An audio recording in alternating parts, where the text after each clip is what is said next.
Hi. കിളിപാറി തെറി വിളിച്ച് ശുക്ലൂർ. ഇസ്ലാമിനെ തൊടാൻ പേടിച്ച് നടക്കുന്ന ഇസ്ലാമിക പണ്ഡിതൻ ശുക്ലൂർ പച്ചത്തെറി വിളിച്ച് ആണ് ധാർമ്മികത പഠിപ്പിക്കാൻ വരുന്നത്. പിന്നെ ആനമയിൽ ഒട്ടകങ്ങളോടാണ്. ഇതുപോലത്തെ വട്ടുകേസല്ലാത്ത നുണ പറയാത്ത ആരെങ്കിലും ഉണ്ടോ നിങ്ങളുടെ കൂട്ടത്തിൽ? ഉണ്ടെങ്കിൽ ഇസ്ലാമിൽ അടിമത്തം ഹറാമാണോ എന്ന വിഷയത്തിൽ ധൈര്യമുണ്ടെങ്കിൽ സംവാദം വയ്ക്കും.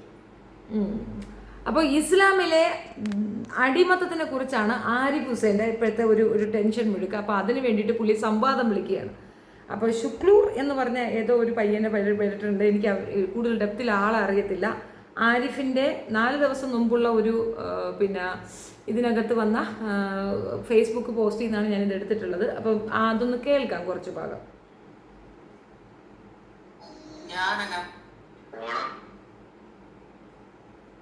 മായിന്റെ മോനെ പറയും. ഇത് ഷുക്കൂറിന്റെ ശബ്ദം അല്ലാന്നായിരിക്കും പറയണേ അല്ലെ? പേര് പറഞ്ഞ കേട്ടില്ലേ? ഷുക്കൂർ വാരിക്കോട്. ഞാൻ അങ്ങനെ പറയില്ല. കാരണം എന്താന്ന് വെച്ച് കഴിഞ്ഞാൽ ഷുക്കൂർ പറഞ്ഞാണ്. ഇനി പറയില്ല എന്ന് പറഞ്ഞിട്ട് കാര്യം. ഇനി ഏതെങ്കിലും മറ്റേ കഞ്ചാവ് അടിച്ചിരുന്നപ്പോ പറഞ്ഞാണോ എന്ന് എനിക്കറിയില്ല. ഷുക്കൂർ എന്നോട് പറഞ്ഞിട്ട് ഇത്രയേ ഉള്ളൂ. ഇത് ഏത് ധാർമ്മികതയുടെ അടിസ്ഥാനത്തിലാണ് എന്നെ തെറി വിളിച്ചത് ഒന്ന് പറഞ്ഞുതരും. ഷുക്കൂറിന്റെ ധാർമ്മികത ഇതിനനുസരിച്ച് ഞാൻ പറയുന്ന വിഷയം നിങ്ങൾ പറയും. നിങ്ങൾ ഈ പറയുന്ന ധാർമ്മികതയെ കുറിച്ച് പറയുമ്പോൾ ആ രീതിയിൽ നിന്ന് തുടങ്ങുകയാണെങ്കിൽ ഈ നവംബർ 10 എന്ന് പറഞ്ഞ ദിവസം നിങ്ങളുമായിട്ട് ഞാൻ ഫോൺ കോൾ ചെയ്യുന്ന എന്തിനു വേണ്ടിയിട്ടാണ്? എന്തിനായിക്കോട്ടെ, നിങ്ങൾ വിളിച്ചിട്ട് തെറി പറഞ്ഞ എന്തിനാണെന്ന് ഞാൻ ചോദിക്കുന്നത്. ഇത് ഈ തെറി പറയുന്നത് ശരിയാണോ? ഈ തെറി വിളിച്ചത് ശരിയാണോ? അല്ല, സംശയം ചോദിക്കും. തെറി വിളിച്ചോ ഇല്ലേ? ഇപ്പൊ സമ്മതിച്ചോ? തെറി വിളിച്ചോ സമ്മതിച്ചോ? ചോദിക്കുന്നേ മറുപടി പറയും. നിങ്ങളിത് സമ്മതിച്ചോ? നിങ്ങൾ വിളിച്ചത് തെറിയാണ്. നിങ്ങളിത് വിളിച്ചത് ഏത് ധാർമ്മികത അടിസ്ഥാനത്തിലാന്ന് പറ. നിങ്ങൾ കഞ്ചാവ് അടിച്ചപ്പോഴാണ് വിളിച്ചത്. ഇതാണോ ഷുക്കൂറിന്റെ ധാർമ്മികത? ആ വിളിച്ചതിനോട് എനിക്ക് പൊരുത്തമുണ്ടോ ഇല്ലെന്ന് ചോദിച്ചു കഴിഞ്ഞാൽ 100% കുറഞ്ഞു പോയിന്നേ ഉള്ളൂ. അല്ലടാ സംഗി, നീ എന്താ പിന്നെ എക്സ്പെക്ട് ചെയ്യുന്നത്? അവരുടെ ഒരു സത്യം പറഞ്ഞാൽ ഒരു സഹിഷ്ണുതയുടെ ആഫ്റ്റർ എഫക്റ്റാണ് ആ പയ്യൻ മിണ്ടാതിരിക്കുന്നത്. സത്യം പറഞ്ഞാൽ നിനക്ക് 2 പൊട്ടീരിൻ്റെ കുറവുണ്ട്. ഇപ്പോൾ നമ്മുടെയൊക്കെ വീട്ടിലൊക്കെ ആരെങ്കിലും ഏതെങ്കിലും ഒരു പയ്യൻ രാത്രി പാതിരാത്രിക്ക് വരിക, കഞ്ചാവ് അടിച്ചിട്ട് കിറുക്കത്തരം പറയുക, കുടുംബക്കാരെ പറ്റി അനാവശ്യം മറ്റുള്ളവരോട് പോയി പറയുകയൊക്കെ ചെയ്തു കഴിഞ്ഞാൽ ഞങ്ങളുടെ ഉമ്മായുടെ സഹോദരങ്ങളോ അല്ലെങ്കിൽ കുടുംബത്തിൽ മുതിർന്ന ആരെങ്കിലും ഉണ്ടെങ്കിൽ 2 പിടിച്ചങ്ങ് പൊട്ടിക്കും. അങ്ങനെ 2 പൊട്ടിയിൽ നിനക്ക് തരാൻ നിന്റെ ഉമ്മാക്ക് സഹോദരങ്ങളില്ലാണ്ട് പോയി, നിന്റെ കുടുംബത്തിൽ ബലമുള്ള ആണുങ്ങളില്ലാണ്ട് പോയി, പറഞ്ഞ് മനസ്സിലാക്കി തരാൻ നല്ല ബോധമുള്ള പെണ്ണുങ്ങളില്ലാണ്ട് പോയി. എൻ്റെ ആഫ്റ്റർ എഫക്റ്റാണ് നീ ഇരുന്ന് വായ്ത്താളം അടിക്കുന്നത്. ഒരു വിഭാഗം ജനതയെ നിരന്തരമായി ഇരുന്ന് അവഹേളിക്കുന്ന നിന്നെ പിന്നെ ഒരു തൊഴുതു വണങ്ങണോ? അല്ല, അടിമത്തത്തിൻ്റെ കാര്യം പറഞ്ഞതുകൊണ്ടാണ് എനിക്ക് ഈ വിഷയം ശുക്രൂർ എന്നൊക്കെ എഴുതി വെച്ചിരിക്കുന്നത്, ശുക്ലൂർ എന്ന് എഴുതി വെച്ചിരിക്കുന്നത്. എനിക്ക് ശുക്ലം കുടിക്കുന്ന ഓർമ്മയേ ഉള്ളൂ എപ്പോഴും. ഒന്നിൽ ഇവനില്ല മറ്റേ വദന സുഹൃതം, അല്ലെങ്കിൽ ശുക്ലം കുടിപ്പ്, അല്ലെങ്കിൽ സുനാജ് എത്തിയ കേസ്, ഇവന്റെ സാധനം പൊങ്ങാത്ത കേസ്, ഇതൊക്കെ ഇവനൊക്കെ അറിയുള്ളൂ. അതാണ് വാസ്തവം. നമ്മൾ അതിനകത്തേക്കൊന്നും പോകുന്നില്ല. ഞാൻ ഈ വിഷയം എടുക്കാനുള്ള കാര്യം, എനിക്ക് ആരിഫ് ഹുസൈനോട് ഒരു ഡിബേറ്റിന് താല്പര്യമുണ്ട്. എൻ്റെ ഡിബേറ്റിൻ്റെ വിഷയം ഇസ്ലാമല്ല. 1400 വർഷങ്ങൾക്ക് മുമ്പ് അന്നത്തെ നവോത്ഥാന നായകൻ, അന്നത്തെയും എന്നത്തെയും നവോത്ഥാന നായകൻ, പക്ഷെ അക്കാലഘട്ടത്തിൽ നവോത്ഥാന നായകൻ തന്നെയായിരുന്നു മുഹമ്മദ് നബി. അദ്ദേഹം കൊണ്ടുവന്ന പല കാര്യങ്ങളും അന്നത്തെ കാലഘട്ടത്തിന് യോജിച്ച രീതിയിലുള്ളതായിരുന്നു. അതിന്ന് ഇന്നത്തെ കാലഘട്ടത്തിൽ അടിമത്ത സമ്പ്രദായം ഇന്നത്തെ കാലഘട്ടത്തിൽ ഇവിടെ എവിടെയും ഇല്ല, പ്രത്യേകിച്ച് കേരളത്തിലില്ല. പ്രാദേശിക ഭാഷയിൽ താനിരുന്ന് ചിലയ്ക്കുന്നത് മലയാളം തന്നെയല്ലേ? മലയാള നാട്ടിൽ എവിടെയെങ്കിലും അടിമത്തം താൻ കാണുന്നുണ്ടോ? ഈ നാട്ടിലതുണ്ടോ? ഒന്നുകിൽ ഉസ്താക്കന്മാരോ അല്ലെങ്കിൽ ഇവന്റെ കൂടെ ഒരു ഡിബേറ്റിനോ ഇസ്ലാം മത വിശ്വാസികൾ പോകാതിരിക്കൂ ദയവ് ചെയ്തിട്ട്. അതിൽ കൂടെ അവന് ഹൈപ്പ് കിട്ടുന്നു എന്നതിനപ്പുറം അവൻ എന്തെങ്കിലും ഒരു പ്രാക്ടിക്കലായ അല്ലെങ്കിൽ ആളുകൾക്ക് പ്രയോജനപ്രദമായ എന്തെങ്കിലും ഒരു വിഷയം അവൻ സംസാരിക്കുന്നതായിട്ട് ആർക്കെങ്കിലും തോന്നിയിട്ടുണ്ടോ? ഒരിക്കലും ഇല്ല എന്നാണ് എൻ്റെ അഭിപ്രായം. ഇന്ന് വന്ന ഒരു ന്യൂസ്, അതാണ് ഞാൻ എടുത്തുകൊണ്ട് വരുന്നത്. ഇന്ന് ഈ നാട്ടിൽ 21, 22 എത്രയോ ആകട്ടെ, ഇന്ന് ഈ നാട്ടിൽ ഉള്ള ഒരു അടിമത്ത സമ്പ്രദായത്തിനെ പറ്റിയാണ് നമ്മുടെ വിഷയം. ശാന്തിക്കാരന് ജാതി അധിക്ഷേപം. ശാന്തിക്കാരൻ, അതായത് അമ്പലത്തിൽ ശാന്തിക്കാരൻ നിങ്ങൾക്കറിയാലോ, ഇവിടെ പൂജകളൊക്കെ നടത്തുന്ന ആളിനാണ് ശാന്തിക്കാരൻ പറയാം. ദേവസ്വം ബോർഡിന്റെ അനുമതിയോടുകൂടി അപ്പോയിന്റ് ചെയ്ത, ഇപ്പം അങ്ങനെയാണല്ലോ മറ്റു ജാതി വിഭാഗക്കാർക്ക് അവിടെ ശാന്തിക്കാരായിട്ട് അനുമതി കൊടുക്കുന്നുണ്ട്. അപ്പം ആ രീതിയിൽ അനുമതി കിട്ടിയ ഒരാൾ പുള്ളിയെ കയ്യിൽ നിന്ന് ഇത് വാങ്ങിക്കത്തില്ല. ഇപ്പോൾ നമ്മളവിടെ ചെല്ലുമ്പോൾ പ്രാർത്ഥിക്കുമ്പോൾ അവരൊരു സാധനം തരും, നെറ്റിയിൽ തൊടാനുള്ള കുങ്കുമവും പ്രസാദവും ഒക്കെ തരും. അത് വാങ്ങിക്കില്ല എന്ന രീതിയിൽ പറ്റില്ല എന്ന് പറയുക മാത്രമല്ല അയാളുടെ ജാതിയെ വിളിച്ചു പറഞ്ഞുകൊണ്ട് അപമാനിതനാക്കുകയും ചെയ്തിട്ടുണ്ട്. ആ ന്യൂസാണിത്. കേരളത്തോട് മാത്രമല്ല ഇന്ത്യൻ സമൂഹത്തോട് നാരായണ ഗുരു ഉപദേശിച്ചത് ആര് നീ എന്ന് കേൾക്കേണ്ട നേരുമെയ്തൻ ചെല്ലുകയാൽ എന്ന് വെച്ചാൽ നിന്നോട് ആരാണ് നീ എന്നും നീ ഏത് ജാതി എന്നും നീ ഏത് മതമെന്നും ആരും ചോദിക്കേണ്ട കാര്യമില്ല.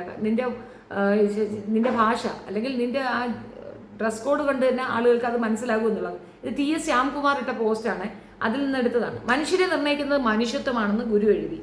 എന്നാൽ കേരളീയ സമൂഹം ജാതിയുടെ മേൽക്കോയ്മ ഹിംസ വെടിഞ്ഞിട്ടില്ലെന്നാണ് ദളിത് സമുദായത്തിൽപ്പെട്ട ഒരു ശാന്തിക്കാരൻ നേരിട്ട കടുത്ത ഹിംസാ വിവേചനം സൂചിപ്പിക്കുന്നത്. ശാന്തിക്കാരൻ ബ്രാഹ്മണനല്ലാത്തതിനാൽ ഭക്തൻ പ്രസാദം വാങ്ങിക്കാൻ തയ്യാറായില്ല. അതാണ് വാർത്ത. മനുഷ്യരെ ശ്രേണീകൃതമായി തരംതിരിക്കുന്ന ബ്രാഹ്മണ്യ പ്രത്യയ ശാസ്ത്രമാണ് അല്ലെ പ്രത്യയ ബോധമാണ് ഇത്തരം വിവേചനങ്ങൾ പ്രകടിപ്പിക്കുന്നവരെ നയിക്കുന്നതെന്ന് നിസ്സംശയം പറയാം. മന്ത്രിയായിരുന്ന രാധാകൃഷ്ണനെ പോലും ബ്രാഹ്മണ്യം ഹീനമായി വിവേചിച്ചത് കേരളം കണ്ടതാണ്. അത് നിങ്ങൾക്ക് ഓർമ്മയുണ്ടോ ഇല്ലെന്ന് അറിയത്തില്ല. ഒരു വിളക്ക് കളിക്കാനായിട്ട് ചെന്നപ്പോൾ മറ്റേ പുള്ളി പറഞ്ഞു പറ്റത്തില്ല, അദ്ദേഹം താഴ്ന്ന ജാതിയാണ്. എന്നിട്ട് പറയും ജാതിയില്ല, വിവേചനമില്ല, ഒന്നുമില്ല എന്ന് പറയും. ഓർത്തോണം. ഈ ജാതി വിവേചനവും അടിമത്തവും തമ്മിൽ എന്താ ബന്ധമെന്ന് വെച്ചാൽ അത് തന്നെയാണ് അടിമത്തം. ദാറ്റ് ഈസ് കോൾഡ് അടിമത്തം. നമ്മളുടെ സഹജീവിയെ സഹജീവിയായി അംഗീകരിക്കാതെ അധമനെന്നും അധകൃതനെന്നും വിശേഷിപ്പിച്ചുകൊണ്ട് അവരെ നീക്കി നിർത്തുന്നുണ്ടെങ്കിൽ അതിനെയാണ് അടിമത്തം എന്ന് പറയുക. അതിനെപ്പറ്റി ഡിബേറ്റിന് ആരിഫിന് തയ്യാറാണെന്നാണ് എൻ്റെ ചോദ്യം. ബാക്കി കുറച്ചുകൂടി ഉണ്ട്. അത് നിയമം മൂലം നിരോധിക്കപ്പെട്ട അയിത്ത ഹിംസയാണ് ശാന്തിക്കാരനെ നേരിടേണ്ടി വന്നത്. ഇവിടെ ജാതി പറയാൻ പാടില്ല, ജാതി വെച്ച് കളിയാക്കാൻ പാടില്ല. പ്രത്യേകിച്ച് ഷെഡ്യൂൾ കാസ്റ്റിലുള്ള ആളുടെ ജാതി വിളിപ്പേര്, അതായത് അവരുടെ ആ ജാതിയെ പറ്റി എടുത്ത് പ്രൊനൗൺസ് ചെയ്ത് പറഞ്ഞാൽ പോലും അതിനെതിരെ ജാമ്യമില്ലാ വകുപ്പാണ്. എന്നിട്ടും പ്രസാദം വാങ്ങിക്കാൻ വൈക്ലഭ്യം കാണിച്ച അത്രയും ജാതീയ വർഗീയ ബോധമുള്ള മനുഷ്യർ ഈ കാലഘട്ടത്തിൽ ഈ നൂറ്റാണ്ടിലുണ്ടെങ്കിൽ ആ നൂറ്റാണ്ടിൽ എന്തായിരുന്നിരിക്കുമെന്ന് നമുക്ക് ഊഹിച്ചാൽ പോരെ. അന്ന് ഇതിനെതിരെ സംസാരിച്ചിട്ടുണ്ടായിരുന്നു. അന്ന് ഇത്രയും എളുപ്പത്തിൽ ഇപ്പം നമ്മളൊരു നിയമം കൊണ്ടുവരുന്നു, ഈസി ഗോ അല്ല. ജനാധിപത്യം ഒന്നും ചിന്തിക്കാൻ പോലും പറ്റുന്നൊരു കാര്യമല്ല. അങ്ങനെയുള്ളൊരു സാഹചര്യത്തിൽ അതിനെ ജനാധിപത്യവൽക്കരിച്ച് അതിൽ നിന്ന് മോചനം നേടാനുള്ള സൂചനകൾ കൊടുക്കുകയാണ് ഇന്ന് ചെയ്തിട്ടുള്ളത്. അടിമത്തം ഉണ്ടോ എന്ന് ചോദിച്ചു കഴിഞ്ഞാൽ അന്ന് ഉണ്ടായിരുന്നിരിക്കാം. ഇപ്പം അതുണ്ടോ? അന്നത്തതാണോ ഇപ്പോഴും? അല്ലല്ലോ. ഇപ്പൊ കാലം മാറി. പിന്നെ ഇങ്ങേരുടെ ടൈം ലൈനിൽ തന്നെ വേറൊരെണ്ണം ഇട്ടിട്ടുണ്ട്. സൗദി വനിത, സൗദിയിൽ നടന്ന ഒരു പ്രോഗ്രാം. അതിലൊരു പെൺകുട്ടി കുറച്ച് സെക്സി ആയിട്ട് നിന്നുകൊണ്ട് ഒരു ഡാൻസ് അവതരിപ്പിക്കുന്നുണ്ട്. പോപ്പ് മ്യൂസിക്കാണ്. അത് ആസ്വദിക്കുന്നത് അറബികളുമാണ്. അത് എന്തുകൊണ്ട് അവിടെ അങ്ങനെ വന്നതെന്ന് പറഞ്ഞു കഴിഞ്ഞാൽ സൗദിയും ദുബായും തമ്മിൽ വലിയ ദൂരമൊന്നുമില്ല. ദുബായ് കുറച്ചുകൂടെ മോസ്റ്റ് മോഡേൺ സിറ്റിയാണ്. അവിടെ ടൂറിനും ട്രേഡിനുമാണ് അവർ കൂടുതൽ ഇമ്പോർട്ടൻസ് കൊടുക്കുന്നത്. ടൂറിസത്തിന് ഇമ്പോർട്ടൻസ് കൊടുക്കുന്നത് കൊണ്ട് തന്നെ വിദേശ രാജ്യങ്ങളിൽ നിന്ന് ആളുകൾ അവിടെ വരണമെങ്കിൽ ആ രീതിയിലുള്ള ആവശ്യങ്ങൾ അവിടെ നിർവഹിച്ച് വെച്ചിരിക്കണം. അതിൽ സിനിമാ തിയേറ്ററുകൾ വരും, സ്പാ വരും, അതേപോലെ തന്നെ അത്യാവശ്യം റെഡ് സ്ട്രീറ്റ് ലെവലിലുള്ളതും വരും. മദ്യവും അവിടെ കൊടുത്തേ മതിയാവുള്ളൂ. അത് ടൂറിസത്തിന് അനുബന്ധിച്ച് വെച്ചിരിക്കുന്ന ഒരു സംഗതിയാണ്. അപ്പോൾ എന്താണ് അതിൻ്റെ ഏറ്റവും നല്ല അഡ്വാൻറ്റേജ് ഉപയോഗിച്ചുകൊണ്ടിരുന്ന സൗദി പൗരന്മാരായിരുന്നു. സൗദിയിൽ നിന്നും ബഹ്റിൻ നിന്നായിരുന്നാലും ഇറാനിൽ നിന്നായിരുന്നാലും അവിടെയൊക്കെ ഇത് നിഷിദ്ധമാക്കപ്പെട്ടിരുന്ന ഒരു ഏരിയയിൽ നിന്ന് അവിടെ നിന്ന് അവർ വണ്ടി പിടിച്ച ഒരു സമയമാകുമ്പോൾ, അതായത് വെള്ളിയാഴ്ചയാണ് ലീവെങ്കിൽ വ്യാഴാഴ്ച തലേന്ന് പോരും. അവിടെ ഉണ്ടാക്കുന്ന അവരുടെ സമ്പാദ്യം കൊണ്ടുവന്ന് അവർ മേജർ കൊണ്ടുവന്ന് ഇവിടെയാണ് കളയുന്നത്, ദുബായിലാണ് കളയുന്നത്. ഇത് മനസ്സിലാക്കിയ ബിസിനസ്സിൽ കൂടുതൽ താല്പരനായ സൗദി രാജാവും സൗദി രാജാവിൻ്റെ അനന്തരാവകാശിയും അവിടെ തന്നെ ഈ ഫെസിലിറ്റീസുകൾ അറേഞ്ച് ചെയ്ത് കൊടുക്കുന്ന സീനാണ് നിങ്ങളിപ്പോൾ കണ്ടുവരുന്നത്. ഇസ്ലാം മാറിയില്ലേ എന്നുള്ളതിൻ്റെ തെളിവ് ഇയാൾ തന്നെ അതിനകത്ത് പോസ്റ്റ് ചെയ്തിട്ടുണ്ട്. ഇസ്ലാമിൽ മാറ്റമുണ്ടല്ലോ, മാറ്റങ്ങൾ അനിവാര്യമാണ്. കാലാനുസൃതമായ മാറ്റങ്ങൾ അതിനകത്തുണ്ട്. പറഞ്ഞാൽ അടി കിട്ടുമോ എന്ന് ഭയന്ന് ഇസ്ലാം പക്ഷവാദികൾ പോയി ഇവൻ്റെ മുന്നിൽ തലകുമ്പിട്ടിരിക്കാനായിട്ട് പോയി കയറാതിരിക്കുക. ഏബിളായ 1-2 പേരെ പറഞ്ഞു വിടുക സംസാരിക്കുകയാണെങ്കിൽ. മതഗ്രന്ഥം വെച്ച് സംസാരിക്കണ്ട. ഇവൻ നാസ്തികവാദിയല്ലേ, അവൻ ജുക്തിവാദിയാണെന്ന് അവൻ സ്വയം അവകാശപ്പെടുന്നത് ഞാനത് വിശ്വസിക്കുന്നത്. നാസ്തികവാദിയാണ്.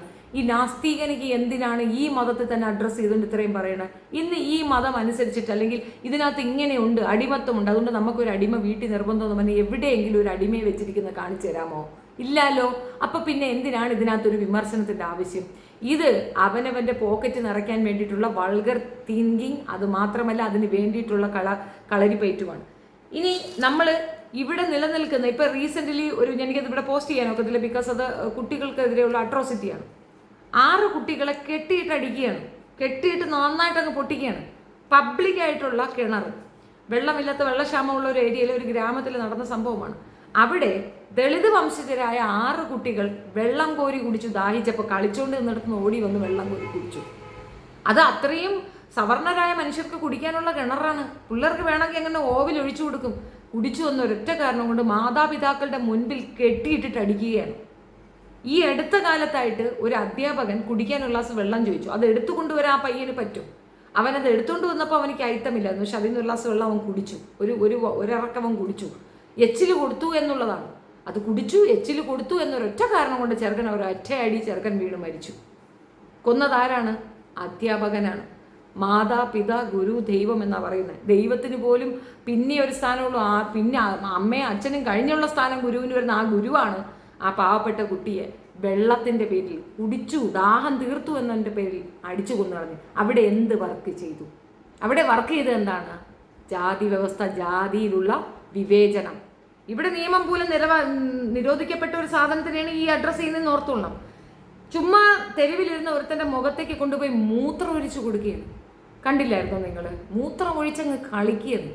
അവൻ്റെ ഒരു തെരുവ് പട്ടിയുടെ വാല്യൂ പോലും ഇല്ല. അവന് വേണ്ടിയിട്ട് മാപ്പ് പറയേണ്ടി വന്നു ആ നാട്ടിലെ മുഖ്യമന്ത്രി. പോട്ടെ, അതിനുശേഷം പിന്നെ അവനെന്ത് സംഭവിച്ചു എന്നറിയാമോ? കാലുകൾ കെട്ടി വഴിയിൽ കൂടെ വലിച്ചിഴച്ച് കൊണ്ടുപോയി നിർബാധം കൊന്നു കളഞ്ഞു എന്നാണ് അറിവ്. ഇത്രയധികം മോശമായ രീതിയിൽ ജാതി വ്യവസ്ഥ തലയിൽ കയറി കിടക്കുന്ന ഒരു വൃത്തികെട്ട കമ്മ്യൂണിറ്റി ഇവിടെയുണ്ട്. അതിനെപ്പറ്റി സംസാരിക്കാൻ ഞാൻ വെല്ലുവിളിക്കുകയാണ്. താങ്കൾ മറ്റേ പുസ്തകം മാത്രമേ എടുക്കുകയെന്നുണ്ടോ? നാസ്തികവനല്ലേ നിങ്ങൾ? നാസ്തികം എന്ന് പറഞ്ഞാൽ ദൈവമേ ഇല്ല എന്നാണ്. ദൈവമേ ഇല്ലാത്തിടത്ത് ദൈവത്തിന്റെ മുമ്പിലേക്ക് പോയ ആ പാവപ്പെട്ടവന്റെ കയ്യിൽ നിന്ന്, അദ്ദേഹത്തിന് ദൈവവിശ്വാസം ഉള്ളതുകൊണ്ടാണല്ലോ അദ്ദേഹം പൂജാരിയായിട്ട് ഇവിടെ കയറിയത്. നമ്മൾ നിയമം മൂലം മാറ്റിക്കൊണ്ടുവന്ന പല സമ്പ്രദായങ്ങളും ഇന്നും നിയമമല്ല, ഇനി എന്തു കുന്തം കൊണ്ടുവന്നാലും മാറില്ല എന്ന് പറഞ്ഞുകൊണ്ട് നിൽക്കുന്ന ഒരു വിഭാഗത്തിന്റെ കയ്യിലേക്ക് ഇരിക്കുമ്പോൾ അതിനെപ്പറ്റി ഒരു അക്ഷരം മിണ്ടാൻ ഇവനെന്താ തൻ്റെ ഇടമില്ലേ? ഭയങ്കര ധൈര്യശാലിയല്ലേ? ഞാൻ ഇസ്ലാം മതത്തിലുള്ളവളാണ്, തീർച്ചയായിട്ടും അതെ. ഞാൻ പറയുന്നുണ്ടല്ലോ, എൻ്റെ അത്ര ധൈര്യമില്ലേ ആരിഫെ നിനക്ക്? ഒരു സ്ത്രീയായ എനിക്കുള്ള ധൈര്യം നിനക്കില്ല എന്നാണ്. ധൈര്യസമേതം പറയൂ. ഈ ജാതി വ്യവസ്ഥയ്ക്കെതിരെ സംസാരിക്കൂ. ഇപ്പം നടന്ന ന്യൂസാണ്. ഇപ്പോൾ ഒരുപാട് നേരമൊന്നും ആയിട്ടില്ല, ഒരു 24 മണിക്കൂർ മുമ്പ് നടന്ന ന്യൂസാണത്. പട്ടികജാതിക്കാരനായ ശാന്തിക്കാരനെ അധിക്ഷേപിച്ച ആൾക്കെതിരെ കേസ്. പറവൂർ തത്തപ്പള്ളി ശ്രീ ദുർഗാദേവി ക്ഷേത്രത്തിലാണ് സംഭവം. പറവൂരാണ് സംഭവം. ഏകദേശം ബോധ്യപ്പെട്ടില്ലേ? അപ്പോൾ ഇതിനെതിരെ നിങ്ങൾക്ക് സംസാരിക്കാൻ താല്പര്യമുണ്ട്, ഡിബേറ്റിൽ ഞാൻ തയ്യാറാണ്. സോറി, ഇസ്ലാമിക ഖുർആൻ ഒന്നും പറഞ്ഞുകൊണ്ട് എടുത്തുകൊണ്ട് വരരുത്. അതൊന്നും എടുത്തു വെച്ച് പറയാനുള്ള ഗ്രാഹ്യമോ പഠനമോ ഒന്നും എനിക്കില്ല. അതുകൊണ്ട് ഞാനത് എടുക്കുന്നില്ല. പക്ഷേ ഈ വിഷയത്തിൽ ഇത് ഒരു ജനകീയമായ വിഷയമാണ്. നമ്മുടെ രാജ്യം നേരിട്ട് കൊണ്ടിരിക്കുന്ന ഏറ്റവും വലിയ ഒരു വിഷയം തന്നെയാണിത്. ഇതിനെ അടിസ്ഥാനപ്പെടുത്തി താങ്കൾക്ക് സംസാരിക്കാൻ പറ്റും. ഒന്നുകൂടെ ഓർത്തോണം, ഇവിടുത്തെ ബ്രാഹ്മണന്മാർ ഒരു സ്പെഷ്യൽ ക്ലാസ് ആണെന്ന് ഈ കമ്മ്യൂണിസ്റ്റ് സർക്കാർ പോലും അഫിഡവിറ്റ് കൊടുത്തിരിക്കുന്ന ഒരു കാലഘട്ടത്തിലാണ് നമ്മൾ നിൽക്കുന്നത്. 1400 വർഷങ്ങൾക്ക് മുമ്പ് നടന്ന കാര്യം എടുത്തു വെച്ചിരുന്ന് വായ്ത്താളം അടിക്കുകയാണ്. നിനക്കൊരു പോയിന്റ് കിട്ടിയാൽ ആ പോയിന്റിൽ മറ്റുള്ളവർ മൗനം പാലിച്ചാൽ അതിനെ അഡ്രസ്സ് ചെയ്തുകൊണ്ട് ഇതിനെ അവഹേളിക്കുമ്പോൾ ഒരു കാര്യം നീ മനസ്സിലാക്കുക, തുലവും തുച്ഛമായ ശതമാനക്കണവിൽ വളരെ തുച്ഛമായ ഒരു സംഖ്യ മാത്രമാണ് പണ്ഡിതർ. പണ്ഡിതന്മാർ പറയുന്നത് എടുത്തു വെച്ചിട്ട് ഈ മതസമൂഹത്തിനെ നീ അവഹേളിക്കുകയാണെങ്കിൽ, ഞങ്ങൾ പണ്ഡിതന്മാരുടെ കാര്യമല്ല പറയണത്, ഞങ്ങൾക്ക് അവഹേളനം നേരിട്ടാൽ ഞങ്ങൾക്ക് പ്രതികരിക്കാനുള്ള ആരോഗ്യമുണ്ട്, പ്രതികരണം നീ താങ്ങില്ല എന്നാണ് പറഞ്ഞത്. നിന്നെ ചീത്ത വിളിച്ചത് കുറഞ്ഞു പോയി എന്നുള്ളതാണ്. ഞാനാണെങ്കിൽ നിന്നെ വിളിക്കിയതാ ഇങ്ങനെയായിരിക്കും.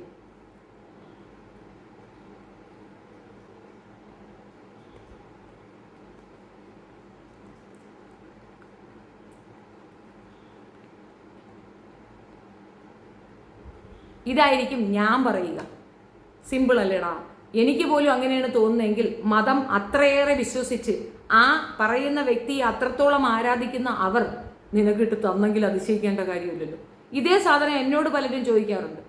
എന്നോടൊരുത്തൻ മോശമായി പറഞ്ഞു, അറേബ്യൻ കുണ്ടൻ മോശമായി പറഞ്ഞു, അവന് തിരിച്ച് മറുപടി കൊടുത്തതിൽ കുറച്ച് കടന്ന കയ്യിൽ ഞാൻ കുറച്ച് ആവേശത്തിൽ പറഞ്ഞ ഒരു കാര്യത്തിൽ ആ ഒരു വിഷയം എടുത്തു വെച്ചുകൊണ്ട് എൻ്റെ അടുത്ത് വന്ന് പലരും എന്നെ തെറി വിളിച്ചിട്ടുണ്ട്. ഞാൻ അക്സെപ്റ്റ് ചെയ്തു, because I made A mistake. So obviously അവിടുന്ന് കിട്ടൂടാ. അതിനകത്ത് ധാർമ്മികതയൊന്നും തേങ്ങാമോ മാങ്ങാക്കൊത്തൊന്നും നീ നോക്കരുത്. നീ എന്ത് കൊടുക്കണോ ആ സാധനം നിനക്ക് തിരിച്ചു കിട്ടും. അത്രയേ ഉള്ളൂ. നീ ഈ മതസമൂഹത്തെ അവഹേളിക്കാൻ മാത്രമാണ് നിൽക്കുന്നത്. നിനക്ക് അതിനകത്ത് എന്തെങ്കിലും പുനരുദ്ധാരണമോ എന്തെങ്കിലും കൊണ്ടുവരണമെന്നൊരു ചിന്തയേ ഇല്ല. നിനക്ക് ഫുൾ അവരെ തെറി വിളിക്കുക, അവരെ മോശപ്പെടുത്തുക, ശുക്ലം ബീജം ഇതൊക്കെ പറയുക. ഇതെന്താണെന്നറിയാമോ? സുനാ പൊങ്ങാത്ത കുത്തിക്കിഴപ്പാണ്. നമ്മളെ കൊണ്ട് സാധിക്കാത്തത് മറ്റുള്ളവർക്ക് സാധിക്കുന്നത് കാണുമ്പോൾ ഉണ്ടാകുന്ന ഒരുതരം വെകിടത്തരം. അത്രയേ ഉള്ളൂ. ഇസ്ലാം മത വിശ്വാസികളായവർ ഇസ്ലാം മതത്തിലുള്ള പെൺകുട്ടികളെ അവഹേളിക്കുന്നു, അടിച്ചമർത്തുന്നു, ഇകഴ്ത്തുന്നു എന്നൊക്കെ പറയുന്ന നീ സുനിതാ ദേവദാസിനെ വിളിച്ച ചീത്തയോ? എന്തുമാത്രം മോശമായിട്ടാണ് ആ സ്ത്രീ അഡ്രസ്സ് ചെയ്തത്? നിനക്ക് എവിടെ ഇരുന്നടാ ധാർമ്മികത? അതെന്താ നിനക്ക് ധാർമ്മികത വേണ്ടേ? ഇസ്ലാമിൽ അമ്മയ്ക്കൊപ്പം കിടക്കാം, അമ്മയ്ക്ക് ഭോഗിക്കാം എന്തരാ പുത്തലിത്തിൽ ഉണ്ട് എന്ന് പറയുന്നു. ഞാൻ ഇന്നവരെ അമ്മയ്ക്കൊപ്പം കിടന്ന ഒരു ഇസ്ലാമിനെയും കണ്ടിട്ടില്ല. പക്ഷെ നീ കിടക്കും, കാരണം നിനക്കത് സാധിക്കും. കാരണം നീ അത് പഠിച്ചിട്ടുണ്ട്. നീ ആ പോഷൻ മാത്രമേ പഠിച്ചിട്ടുള്ളൂ. അത് എന്തടിസ്ഥാനത്തിലാണെന്നോ അത് ഏത് രീതിയിലാണോ ആ സംഗതി വന്നതെന്നോ മനസ്സിലാക്കാതെ നീ അതെടുത്ത് വെച്ച് പഠിച്ചിട്ടുണ്ട്. പിന്നെ നീ എപ്പോഴും പറയുന്നൊരു സാധനം, അതാണ് ഞാൻ പറഞ്ഞത്, നേരത്തെ ഉള്ള ആ ഡിബേറ്റ് ഞാൻ തയ്യാറാണ്. ലോകാ സമസ്തോ സുഖിനോ ഭവന്തോ, അതിൻ്റെ ആ ശ്ലോകത്തിൻ്റെ ആദ്യത്തെ 4 വരിയുണ്ട്, അല്ലെങ്കിൽ ആദ്യത്തെ 3 വരിയുണ്ട്. അത് നീ ഒന്ന് പഠിച്ചിട്ട് വേണേ വരാൻ. അത് പഠിച്ചിട്ട് വന്നാലേ നമുക്കത് കറക്റ്റായിട്ട് പോകുള്ളൂ. പശുവിനും ബ്രാഹ്മണനും സുഖമാണെങ്കിൽ ലോകാ സമസ്തോ സുഖിനോ ഭവന്തു എന്നാണ്. അതെന്തിനടാ ഈ ആധുനിക കാലഘട്ടത്തിലും ആ സാധനം നീ എടുത്തു വെച്ച് അലക്കുന്നേ? അപ്പോൾ നിന്റെ ഉള്ളിലുള്ളത് സംഗീസമാണ് എന്നുള്ളത് വ്യക്തമല്ലേ? സംഗീസം പറഞ്ഞാൽ സംഗീസത്തിന് മറുപടിയുണ്ട്. നീ മാനം മര്യാദയ്ക്ക് ഈ പറയുന്ന രീതിയിൽ ഇന്നത്തെ കാലഘട്ടത്തിൽ അടിമത്വം കൊണ്ട് ആരെങ്കിലും ഇരിക്കുന്നെങ്കിൽ നീ ചൂണ്ടിക്കാണിക്കുക, അതിനെതിരെ ആക്ഷൻ എടുക്കുക, നിയമപരമായി നീങ്ങുക, കൃത്യമായി അതിന് മറുപടി ഉണ്ടാകും. പകരം ഒരു മൈക്കും കെട്ടി വെച്ചിരുന്ന് നിനക്ക് ജോലി ചെയ്ത് ജീവിക്കാനുള്ള മടി കാരണം നീ ചാനലും ഉണ്ടാക്കിക്കൊണ്ടിരുന്നു കുരയ്ക്കല്ലേടാ. ഇനി ഇതേ ചോദ്യം നീ വേണമെങ്കിൽ എൻ്റെ അടുത്ത് വയ്ക്കാം, അയ്യോ ഷെഫീന നീ എന്താ ചെയ്യുന്നതെന്ന്. തീർച്ചയായിട്ടും അത് എന്നെ കൊണ്ട് പറ്റുന്നത് ഇതാണ്. പക്ഷെ ഞാൻ എന്തായാലും ഒരു വിഭാഗത്തിനെ അങ്ങോട്ട് കൊന്നുകളഞ്ഞേരെന്ന് പറയുന്നില്ല, ആക്രമിക്കാനും പറയുന്നില്ല. ഞാൻ എന്താ പറയുന്നത്? അത്യാവശ്യ ചരിത്രബോധങ്ങളാണ് സ്പ്രെഡ് ചെയ്യുന്നത്. നീ ഇതുപോലെ എന്തെങ്കിലും പറഞ്ഞാൽ ഞാൻ നിന്നെ ഒന്നും ചെയ്യത്തില്ലടാ, ഞാൻ വിട്ടു. നമ്മൾ തമ്മിൽ ഏകദേശമൊക്കെ ഒരേ വേവ് ലെങ്ത് അല്ലേ? സംഗീസം ഒഴിച്ചാൽ ബാക്കി ഏകദേശം തോട്ട് പ്രോസൊക്കെ ഒരേ ലെവലല്ലേ? നീ കാരണമാണല്ലോ എനിക്ക് അങ്ങനെ ഒരു വക്രബുദ്ധി പോലും വന്നിട്ടുണ്ടായിരുന്നത്. So be patient, be polite. നന്നായിട്ട് വരൂ, നമുക്കൊരു ഡിബേറ്റിനിരിക്കാം. ഈ വിഷയം എന്ത് വിഷയം? അടിമത്തം ഹിന്ദുമത വിഭാഗത്തിൽ. അങ്ങനെ ഒരു നല്ല ഡിബേറ്റ് കൊണ്ടുപോടാ. നിന്റെ അടുത്ത് ഞാൻ എന്ത് പറഞ്ഞിട്ട് നീ ഡിബേറ്റ് എടുക്കുന്നില്ല, നീ പറയുന്നില്ല. നീ സുസൂനെ ആണെങ്കിൽ പിടിക്കും, ആ കൊച്ചിനെ തെറി വിളിക്കാനും നീ ലവളയും കൂടെ ഏർപ്പാടാക്കും. നിന്റെ കാമിതയും ഇറങ്ങി എന്നുകൊണ്ട് പറയും. നിങ്ങൾക്കിടയിൽ ഫ്രീ സെക്സ് വേണം എന്നുള്ള ഒരൊറ്റ കാരണം കൊണ്ടല്ലേ നിങ്ങൾ ഇതിൽ നിന്ന് മാറി അങ്ങോട്ട് ചിന്തിക്കുന്നത്. ഇതിനകത്ത് ചില നിർബന്ധങ്ങളുണ്ട്, ചര്യകളുണ്ട്. ആ ആവശ്യ ഘട്ടങ്ങളിൽ അനിവാര്യമായി പാലിക്കപ്പെടേണ്ട ചില സാമാന്യ മര്യാദകളുണ്ട്. അങ്ങനെയുള്ളവർക്കേ ആ മതത്തിൽ സ്ഥാനമുള്ളൂ. നിനക്കവിടെ സ്ഥാനമില്ലാത്തതിൻ്റെ കാരണം എന്താ? നീ പുസ്തകത്തിൻ്റെ താളുകൾ ബാക്കി ഇങ്ങനെ പൊക്കിക്കൊണ്ടിരിക്കുന്ന സമയത്ത് നിനക്ക് ഒരിടത്ത് കണ്ടു അമ്മയെ ഭോഗിക്കാം, ശരിയെന്നാ എൻ്റെ മമ്മി തന്നെ എൻ്റെ ആദ്യത്തെ എന്ന് പറഞ്ഞ് നീ അങ്ങോട്ട് കയറി കാണും. നിന്റെ വാപ്പ ചെവി തൂക്കിയെടുത്ത് വിറ്റത്തിട്ട് കാണും. ആ സ്ത്രീ ഒരു ടീച്ചർ ആയതുകൊണ്ട് ഞാൻ കൂടുതലൊന്നും പറയുന്നില്ല, അല്ലെങ്കിൽ അതിനപ്പുറം കേൾക്കാൻ അർഹയാണ്. നമ്മളുടെ മാതാപിതാക്കൾക്ക് തെറി വാങ്ങിച്ചു കൊടുക്കുന്ന ഓരോ വ്യക്തിയും അപഹാസ്യനെന്നല്ല പറയുക, പരാജിതനെന്നാണ്. നീ ഒരു പരാജിത കോമാളിയാണ്. നീ ഇരുന്നു കൊണ്ട് ബാക്കിയുള്ളൊരു ധാർമ്മികത ചോദിക്കുന്നത്. നിന്റെ കുഞ്ഞുങ്ങൾക്കും ഭാര്യയ്ക്കും കൊടുക്കാത്ത ധാർമ്മികത നീ ആരിൽ നിന്ന് ചോദിക്കുന്നടാ? നീ ആദ്യം ധർമ്മസത്താവാകും, എന്നിട്ട് നീ ബാക്കിയുള്ളവരുടെ ധാർമ്മികതയും ചോദിച്ചോണ്ട് വാ. വെച്ചിട്ട് പോടാ എരുമ സംഗി. അയ്യേ. പിന്നെ അയാൾ വിളിച്ചതിൻ്റെ കൂടുതൽ ഞാൻ അങ്ങോട്ട് തന്നിട്ടുണ്ട്. വോയിസ് ഇടാത്തത് മോണിറ്റൈസേഷൻ ബാധിക്കും, കാരണം ഇതിപ്പോൾ തൽക്കാലം എൻ്റെ ഉപജീവനം, അതുകൊണ്ടാണ് കേട്ടോ. നീ അവറ്റകളെ ദ്രോഹിച്ചുകൊണ്ട് ഞാൻ നിനക്കിട്ട് തന്നുകൊണ്ട് എല്ലാം ബോത്താർ മാത്തമാറ്റിക്സ് എപ്പടി ചെക്ക് നെക്സ്റ്റ് വരും. നീ ഇടുന്ന ഓരോന്നിനും ഞാൻ മറുപടി തരും.